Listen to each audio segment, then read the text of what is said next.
श्री शिवाय नमस्तुभ्यम। हर हर महादेव। गुरुजी पंडित प्रदीप मिश्र जी द्वारा सीहोर कोबरेश्वर धाम में चल रही शिव पुराण कथा का आज 29 अक्टूबर अंतिम दिन की कथा पूर्ण हो चुकी है। आज अंतिम दिन की कथा में गुरुजी के बताए सभी नए उपाय जो कि वैकुंठ चतुर्दशी के उपाय हैं, साथ ही साथ पत्र और उपयोगी जानकारी आपको इस वीडियो में मिलने वाली है।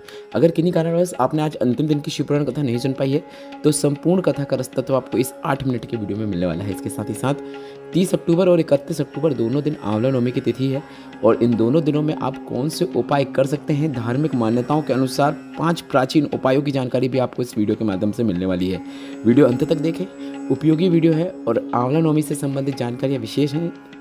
बढ़ते हैं आज की कथा की पहली विशेष जानकारी की ओर। कथा शुरू होते गुरुजी ने कहा, जब हम गौ माता की सेवा करते हैं तो हमें 33 कोटि देवी देवताओं का आशीर्वाद प्राप्त हो जाता है और आज पूरे भारतवासियों को गोपाष्टमी की शुभकामनाएं। बढ़ते हैं आज की कथा की दूसरी विशेष जानकारी की ओर। गुरुजी ने कहा, सारे तीर्थों में जाकर अगर कोई कथा कराता है पर एक बार मौका मिल जाने पर 12 ज्योतिर्लिंग के मध्य में कोबरेश्वर धाम में अगर कोई कथा करवाता है तो उसे 12 ज्योतिर्लिंग में कथा कराने का पुण्यफल प्राप्त हो जाता है। बढ़ते हैं आज की कथा की चौथी विशेष जानकारी की ओर। गुरुजी ने कहा, बहुत बड़ी विपदा सामने आकर खड़ी हो गई है। आपको भोलेनाथ के मंदिर जाना है पर कोई जाने नहीं दे रहा है, तो आप तो अपने घर पर ही एक थाली में भोलेनाथ का शिवलिंग जो आपके घर पे है उसे रखें और उस पर एक लोटा जल अर्पित कर दें। भोलेनाथ की कृपा से वह विपदा दूर जरूर हो जाएगी। बढ़ते हैं आज की कथा की पांचवी विशेष जानकारी की ओर। विमलेश जी पत्र लेकर आए जिसमें लिखा, कमर का दर्द था, कई जगह दिखाया पर कोई भी लाभ नहीं मिल रहा था। आपकी कथा के बारे में पता चला, कथा सुनना शुरू किया, कुछ उपाय भी किए। इसके बाद रोज मंदिर जाना शुरू किया, मंदिर में जाकर शिवलिंग पर जल चढ़ाना शुरू किया। पास में शिव पुराण कथा हो रही थी। जयपुर की कथा हमने पंडाल में बैठकर सुनी। इसके बाद बाबा की कृपा ऐसी हुई कि हम उज्जैन भी गए, कोबरेश्वर धाम भी गए और कमर का दर्द पता नहीं कब दूर हो गया। जहां हम किराए के मकान में रहते थे, बाबा ने 2-2 मकान दिलवा दिए हैं। गाड़ी नहीं थी, बाबा ने गाड़ी भी दिला दी है। उसी का आभार व्यक्त करने हम कथा पंडाल में आए हैं। बढ़ते हैं आज की कथा की छठवीं विशेष जानकारी की ओर। किशन जी पत्र लेकर आए जिसमें लिखा, आपसे 2018 से जुड़ी हुई हूँ। पहली बार जब यहाँ पे आई तो मेरी आँख ठीक नहीं थी, बाबा ने आँख ठीक करवा दी। अगली बार जब मैं यहाँ पे आई तो बाबा ने 4 टायर की गाड़ी दिलवा दी। उसके बाद फिर से जब मैं यहाँ पे आई तो परिवार में बेटे के यहाँ संतान सुख नहीं था, संतान सुख हो गया। इसके बाद फिर से जब मैं अगले बार यहाँ पे आए तो बाबा ने 6 टायर की गाड़ी दिलवा दी। बाबा की कृपा हमेशा मुझे प्राप्त हुई है, उसी का आभार व्यक्त करने कथा पंडाल में आए हैं।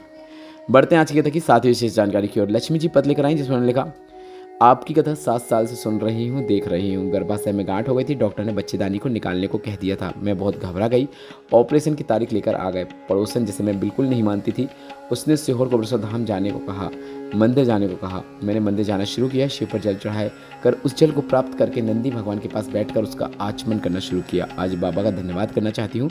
बच्चेदानी की सभी गांठें खत्म हो चुकी हैं, ऑपरेशन की भी जरूरत नहीं पड़ी। बढ़ते हैं आज की कथा की 8वीं विशेष जानकारी की ओर। रानी जी पत्र लेकर आई जिसमें लिखा, 25 साल से किराए के मकान में रह रही थी, इतना धन नहीं था कि मकान खरीद सकूं।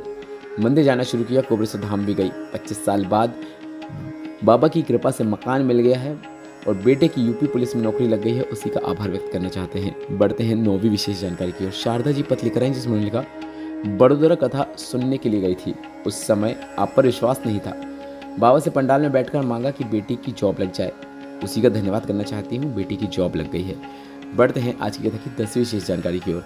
आदेश शर्मा जी पत्र लेकर आए जिसमें लिखा, आपके एक एक वचन सत्य हैं। पंडाल में बैठकर कथा सुनने वाला और बाबा को जल चढ़ाने वाला जो चाहता है बाबा उसे सब कुछ प्रदान कर देते हैं। मैंने कई कथा पंडाल में बैठकर सुनी, रोज बाबा के मंदिर में जाकर जल भी चढ़ाता था। बेटे की नौकरी की कामना की थी, बाबा की कृपा से बेटे की नौकरी लग गई है, उसी का आभार व्यक्त करना चाहते हैं।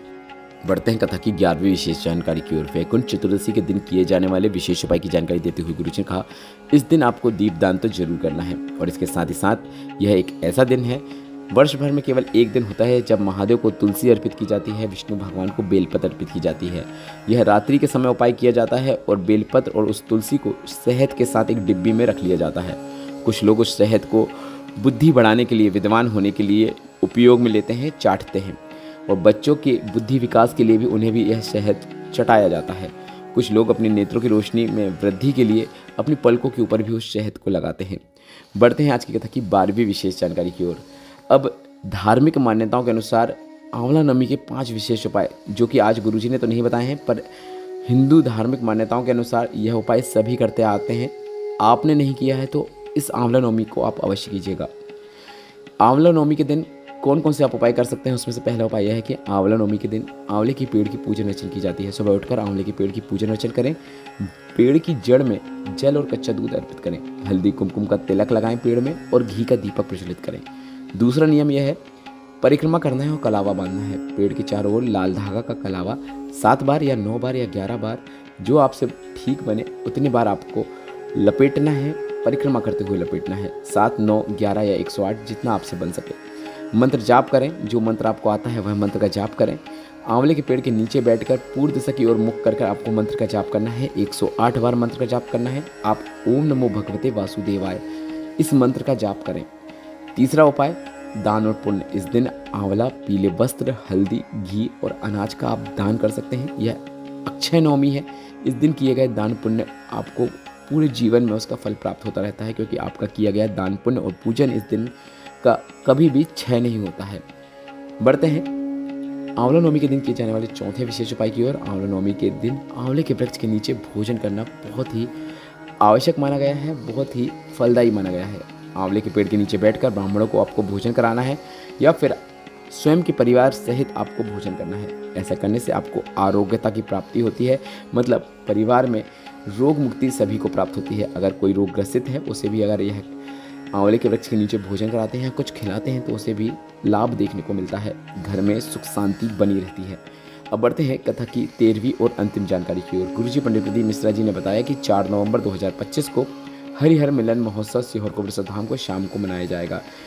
इसके साथ ही साथ गुरुजी ने बिल्कुल नई शिव पुराण कथा की जानकारी दे दी है, जो कि 6 नवंबर 2025 से 10 नवंबर 2025 तक कवर्धा छत्तीसगढ़ में होगी।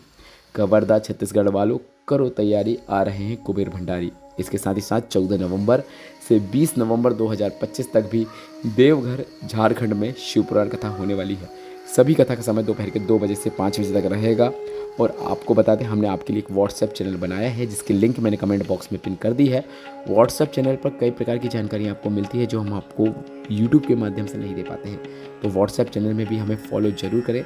3000 से ज़्यादा लोगों ने हमें वहाँ पर फॉलो किया है और अपनी सेवा का हमें एक और अवसर प्रदान किया है। रोजाना की तिथियों की जानकारी के साथ साथ सूर्य उदय, सूर्य अस्त, चंद्र उदय, चंद्र अस्त और कब कौन सी तिथि है, कब आपको व्रत करना है, संपूर्ण जानकारी आपको व्हाट्सएप के माध्यम से मिल जाती है।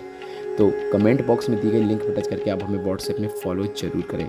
और इस वीडियो से संबंधित जितने भी प्रश्न हैं, वे सभी प्रश्न आप कमेंट बॉक्स के जरिए पूछ सकते हैं। मेरे द्वारा दी गई जानकारी अगर आपको थोड़ी सी भी उपयोगी लगी है, आज की कथा से अगर आपको आनंद की प्राप्ति हुई है, तो इस वीडियो को लाइक जरूर करें। कमेंट बॉक्स में श्री शिवाय नमस्तुभ्यम या फिर हर हर महादेव आप जरूर टाइप करें। श्री शिवाय नमस्तुभ्यम, हर हर महादेव।